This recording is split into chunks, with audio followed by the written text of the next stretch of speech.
Around Dodge City and in the territory on West, there's just one way to handle the killers and the spoilers, and that's with a U.S. Marshal and the smell of Gunsmoke.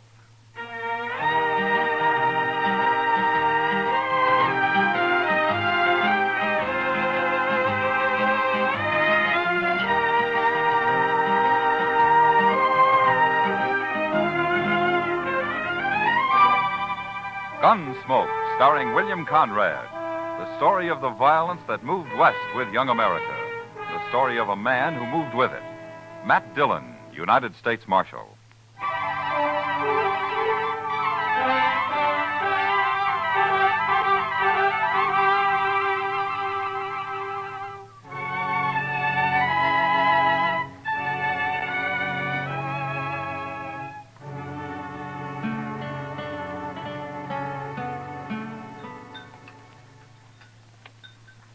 Cigar, Miss Kitty? You know I don't smoke in public, Chester. Oh, excuse me.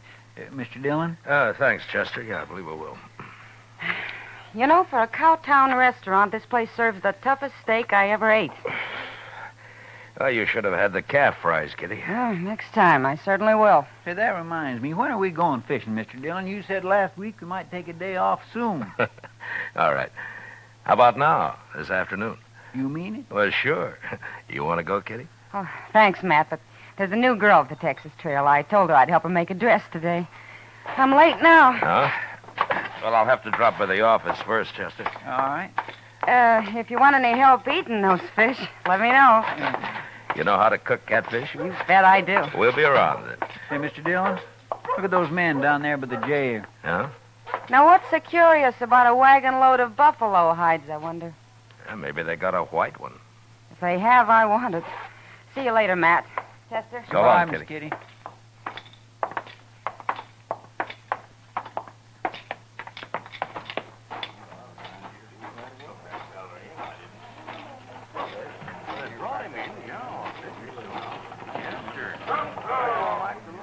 This your wagon, mister?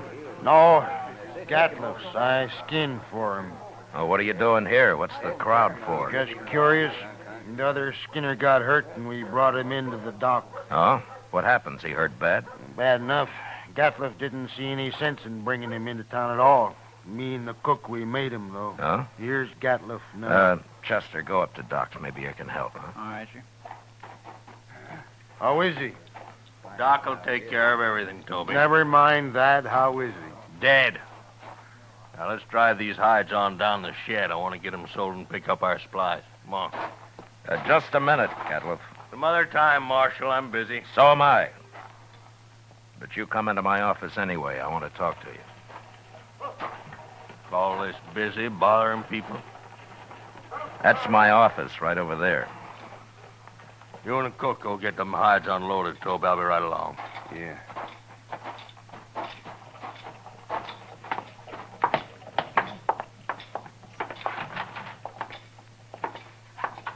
Now, what do you want, Marshal? You new around here, Gatliff? Any log in it? It depends. What happened to your Skinner? Billy? He hurt himself, that's all. He's dead, isn't he? Yeah, he's dead. Look, Gatliff, anything you don't want to tell me, I can ask Doc about. There's nothing to tell, Marshal. He got hurt and he died, that's all. When did he get hurt? Last night. And why didn't you bring him in last night? Why, them other fellas, the cook and Toby, they figured he was done for anyway and didn't want to bother, I guess. Is that so? You're the boss, aren't you? Sure I am. But you know how men are when they get out in camp, Marshal. You don't want to push them too far. They get touchy, kind of. What happened to him, Gatliff? How'd he get hurt? I don't rightly know, Marshal. He was alone in camp, and when we got there, he'd gone and burnt himself. Burned? Burned with what? Hot lead, Marshal. Spilt it all over him. Oh, you mean lead for bullets, huh? That's it. Cooking up lead in a fry pan. That was one of Billy's chores, to make my bullets. He always was a mite clumsy. He sure messed himself up this time. There must have been a lot of lead. 50, 60 pound, I reckon. Oh, there you are, Mr. Gatliff. Doc Adams is looking for you. What does he want? Well, sir, that man of yours, Doc's all through with him. He says you can bury him now. Oh, no. I ain't paying for no burial. He's just a skinner I hired. Don't even know his last name. You're his boss, aren't you? You brought him in. And that's all I'm gonna do for him. I ain't paying you $1. Not $1. Nobody's asking you to pay me. But you can't just leave the man in Doc's office. Somebody's got to bury him. He's just a bum who worked for me. He's not my father. Well, all the stingy Hold it, mean Chester. things I... All right, Gatliff. We'll take care of him. You can go now. He's caused me trouble enough. I don't want to hear any more about him ever. Well, that's about the most unfeeling man I ever did come across. What about that Skinner, Chester? Tell me. Oh, I swear it was terrible, Mr. Dillon. He was burned all over his head and his face and across his chest. Doc said he don't know how that fellow lived as long as he did. Could he talk? Doc told me he couldn't say a word. Well, how do you suppose it happened? Why, hot lead. Had a whole pan full of it, from what I hear. Yeah. 50 or 60 pounds of it. That much? Well, I can believe it. I can't. What man's going to pick up 60 pounds of molten lead and spill it in his own face? That's the most stupid story I ever heard. Well, say now, I hadn't thought of that. Mr. Dillon, you're right. Of course, there's another way it could have happened. What's that? Somebody could have pushed his face down into it. Oh, my goodness. Who? I don't know. Gatliff, or maybe Toby. You know where Toby went? Well, no, I don't. But him and the cook probably went over to the Alfraganza to drink up their wages. All right.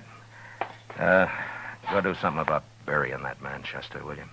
I'll be back later. All right, sir. I'll tend to it.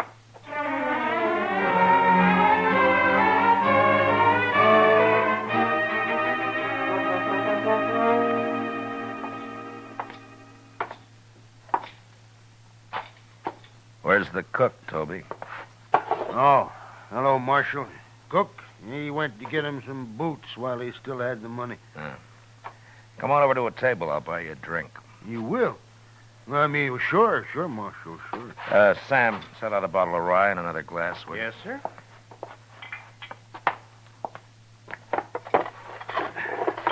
Come on. Yeah.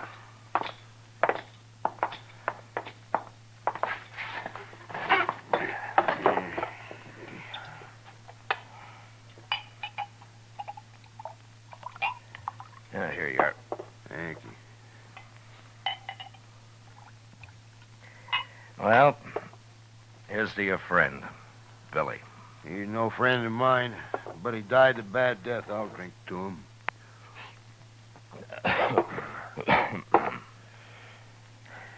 Tell me something, Toby. Hmm? How did he and Gatliff get on? You see Gatliff's eyes, Marshal? Yeah, I did. He's got powder specks shot into them. They look like turkey eggs. Yeah? You don't get on with a man like that. Yeah. Well, why do you work for him, then? Marshal, I get 25 cents a hide, and I can skin over 20 buffalo a day. But I've worked for hunters who couldn't kill enough to keep up with me. Gatliff's a good hunter. And that's the only reason at all I work for him. Now, if he's such a good hunter, how come I've never seen him in Dodge before? And the man's greedy, Marshal. He's downright wicked about money. He figures he can save time and make more money by selling his hides to buyer's agents on the prairie. Yeah. He gets less out there, but he can kill and sell more that way. That Gatliff never stops killing buffalo. He came in with a load of hides today. Just 'cause we made him come in with Billy. And another thing, we've been out 4 months, Marshal. He must owe Billy $800. Oh? Yeah, most hunters would have split that with the crew, but not Gatliff. He like to took my head off when I mentioned Hey, you it. want another drink? Oh, yeah, sure. Tell me about the accident, huh? Well, Billy was melting lead in a fry pan, and the way I figured he must have tripped somehow, fallen smack into it, and when we rode in, we found him rolling around on the ground. That's all I know. When who rode in? Me and the cook. The cook skins on days Billy's making bullets. Now, where was Gatliff? Oh, he went in just ahead of us. How long ahead of you? Not long, maybe about 20 minutes. Then he found Billy first, is that it? Yeah, so he did. Hey, I hadn't thought of that before, Marshal. So that's why you've been asking so many questions. Well, I wasn't sure, Toby, but I expect you're telling the truth. The cook backed up your story. Sure, I'm telling the truth. That's what happened, all right. Yeah, Gatliff killed him. He murdered him. Any idea why he would? Well, sure I do. There's only one thing Gatliff wants, and that's money. He killed Billy just so you wouldn't have to pay him his wages due. Yeah, maybe. Why don't you arrest him, Marshal? There's no real evidence, Toby, not at all.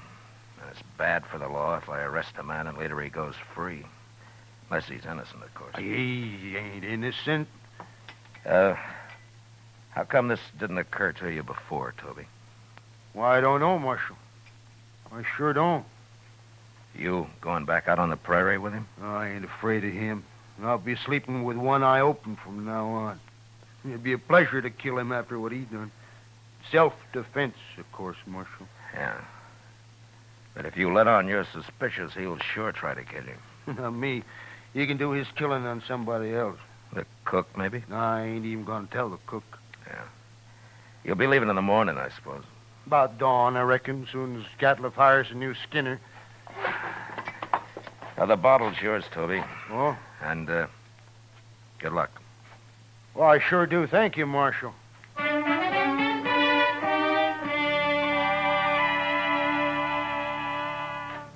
Later in the day, Chester and a couple of other men buried Billy out on the hill. As Toby said, he died a bad death, and it was made worse by the men who'd done it to him, going scot-free. But I figured anybody as greedy as Gatliff would someday overplay his hand, and I hoped I'd be there when he did. The next morning, Chester told me he'd heard that they'd left Dodge. And that afternoon, we went off fishing. When we got back, Kitty cooked up our catch for supper, and she did a real good job of it. That was fine, Miss Kitty, just fine. Anytime, Chester. You catch 'em and I'll cook 'em. Say, do you know how to make antelope stew I've made it. and sourdough biscuits? Of course. Oh, my goodness. Chester, you sound like you're about to propose. Oh, my gracious. No, Mr. Dillon, my. Why, Chester, I always kind of hoped. Oh, I didn't mean... Well, that is... I mean... Well, mercy, Well, who'd marry me anyway? You ever ask anyone to, Chester? Well, yes, ma'am, once I did. Well, what'd she say? She said she would. She said, yeah. Oh, what happened? Marshal Dillon here. Yeah, come on in, mister. They sent me after you, Marshal. Nestor camp across the river. Oh, what's the trouble? A man got knifed over there. Killed. Oh, was it just a fight or what? They don't know who knifed him, Marshal. Come on, Chester. Thanks for the supper, Kitty. Sure, Matt.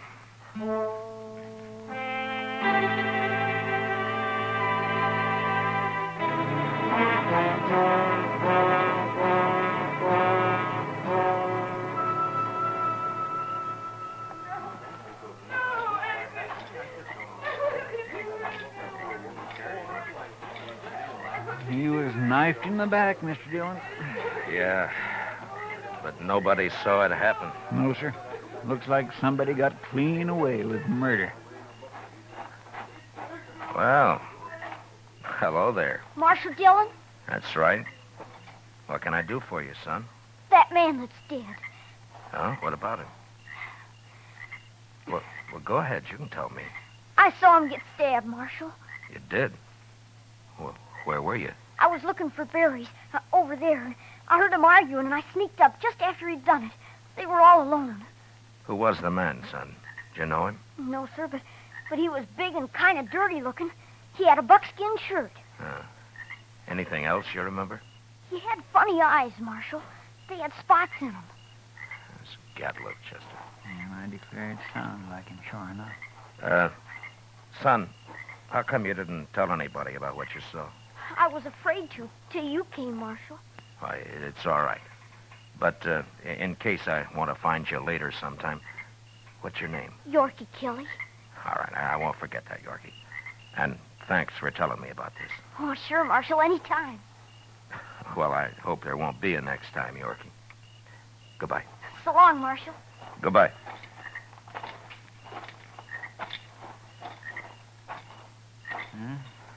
Guess it was Gatliff, all right. Yeah. Seems like a dangerous sort of man to be running loose. No, I got him now, Chester. As soon as I find him. I hope so, Mr. Dillon. I certainly do hope so.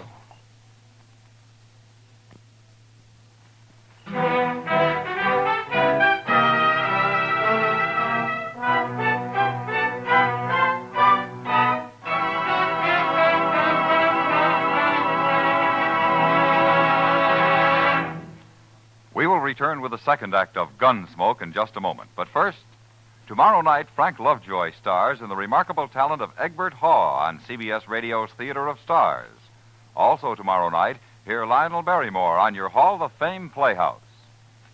Now the second act of Gunsmoke.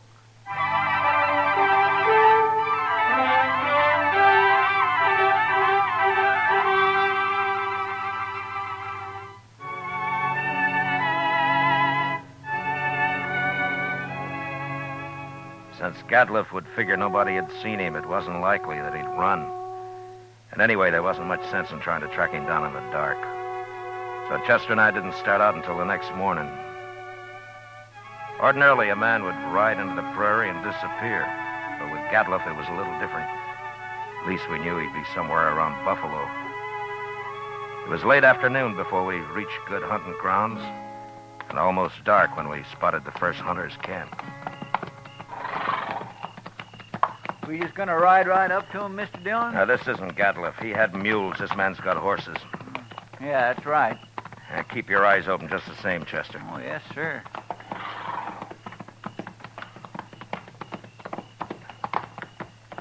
Get down, stranger. Thank you. Supper will be ready. Cook, throw some more tongue in that stew pot. Don't like buffalo tongue. You'll go mighty hungry in this camp. Oh, thanks, mister. Hey, you're a lawman. Matt Dillon. I'm a U.S. Marshal. My name's Tom Mercer. How are you?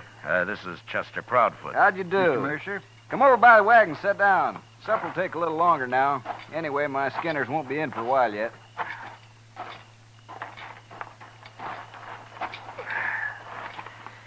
Well, how you doing, Mr. Mercer? Oh, fair, Marshal, fair. Had a stand of about 100 today. Killed every one of them but a couple of old bulls. Oh? That's why the boys are out so late. Have you been here long? About a month.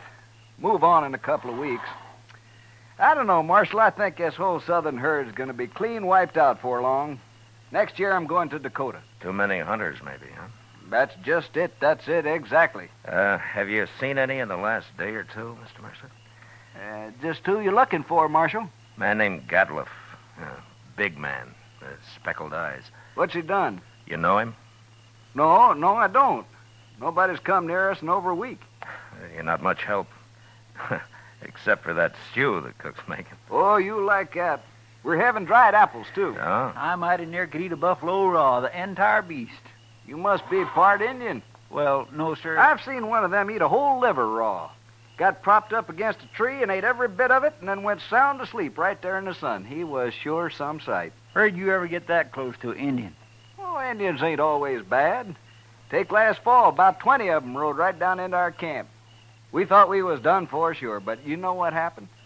They were looking for meat, that's all. We let them take what they wanted, they rode away. Just as peaceful like as a man could ask. They're going to get real hungry when the herd's gone. That's so, Marshal. That is surely so. That's what makes them mad. Don't you think that's reason enough? Fella told me a couple of weeks ago he run into a bunch west of here. They was looking for scalps, all right, but good buffalo man with his old Sharps 50 can pick off Indians at 1,500 yards. They're no match for him at all. Not unless they stalk him. Oh, they've done that, sure. Hey, here come my skinners. Let's go get outside some of that stew. Good. All of it. Don't you ever feed this man, Marshal? Only when he works, Mr. Mercer. Oh, now, Mr. Dillon.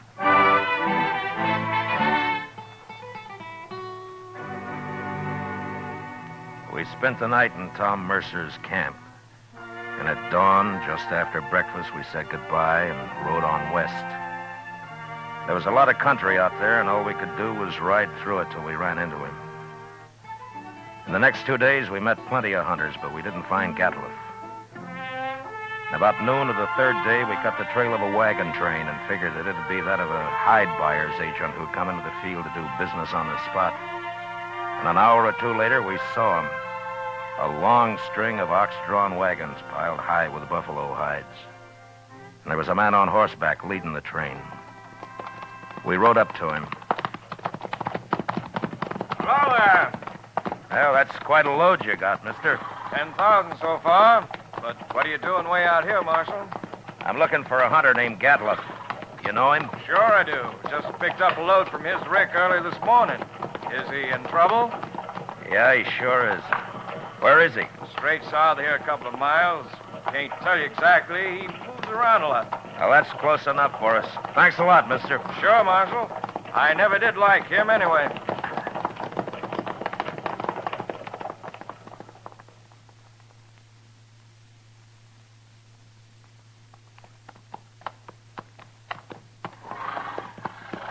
There's an empty rick over yonder. That must be it. Yeah, but he's moved his camp. Not far if it was just this morning. Chester, what's that out there? Where? Hey, that looks like a man. Come on. There.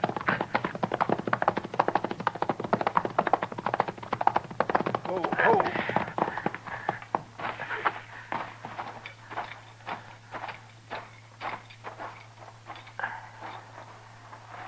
Well, Mr. Dillon, it's that Skinner of his. Get some water, Chester. Yes. Toby? Toby, can you hear me? He's been shot. Yes, sir. Here's the water. Yeah. Oh. Toby? It's Marshal Dillon. Give me a drink. Here you are.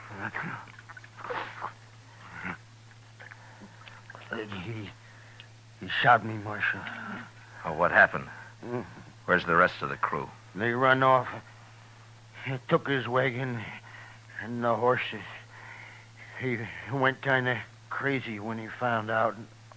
That's why he shot me. You know where he is now? No, I don't know, Marshal. He shot me, and then he said he was going hunting. He's going loco. You're going loco. Now, take it easy, Toby. Take it easy. You'll be all right. I could hear him shooting at Sharps a long time. And then he stopped. Where was he? Which way? Off. Behind me there. I could hear him. Chester, you stay with him. I'm going after Gatliff. All right, sir.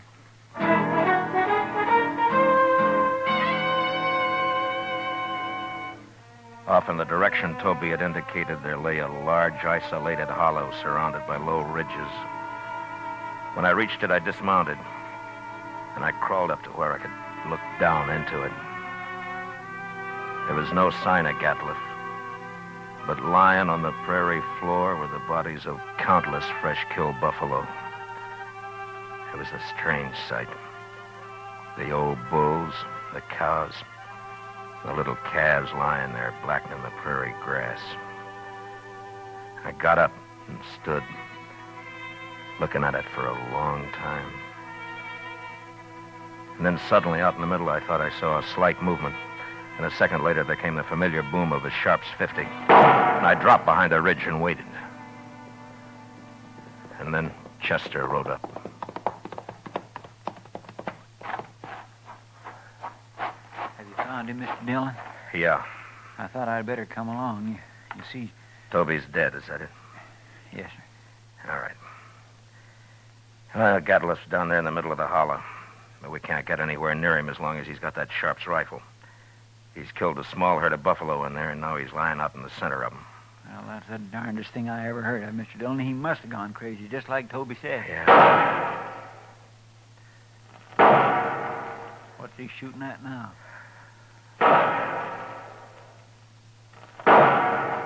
Mr. Dillon, the way he's spacing them shots. Yeah, that's a signal for help, Chester. Come on.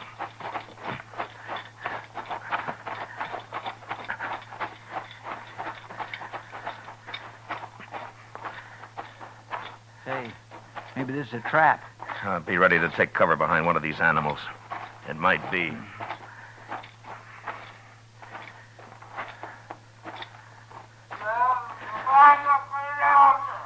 Sounds like he's been hurt. Yeah. Keep your head up.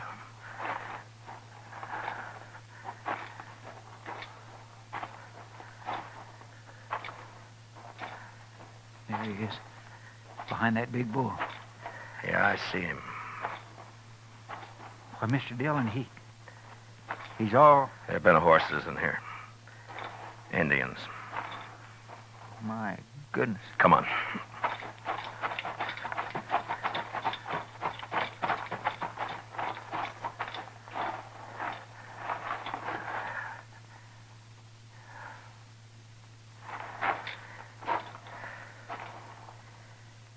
Well, that was his last effort, Chester. He's dead now. Mr. Dillon, that's awful. Yeah. Come on, let's get out of here.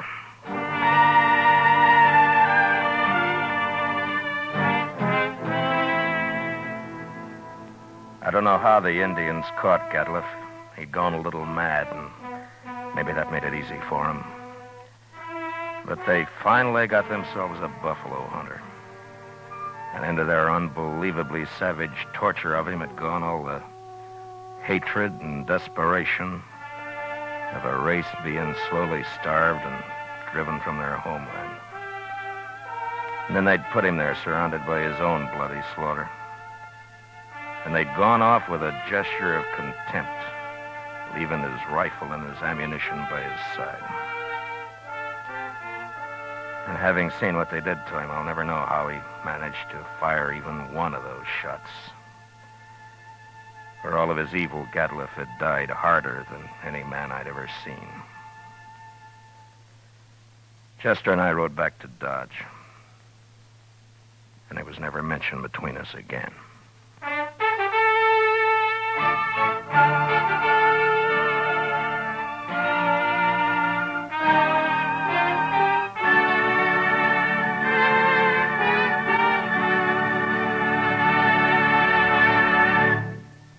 Gunsmoke, under the direction of Norman MacDonald, stars William Conrad as Matt Dillon, U.S. Marshal.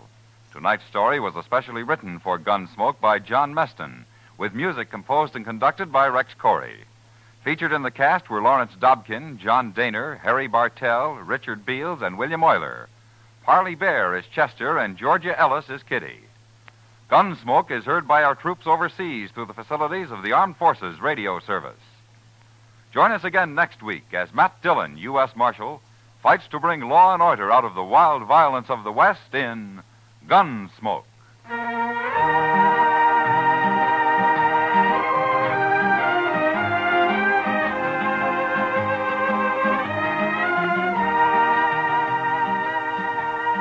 Monday night on CBS Radio, hear the concluded suspense production of Shakespeare's tragic drama Othello, starring Richard Widmark, Elliot Lewis, and Kathy Lewis. Also Monday night, don't miss the Lux Radio Theater's charming excursion into fantasy, The Bishop's Wife, starring Cary Grant and Phyllis Thaxter. George Walsh speaking, and remember, there's fast, funny quizzing on The Bob Hawk Show, Monday evenings on the CBS Radio Network.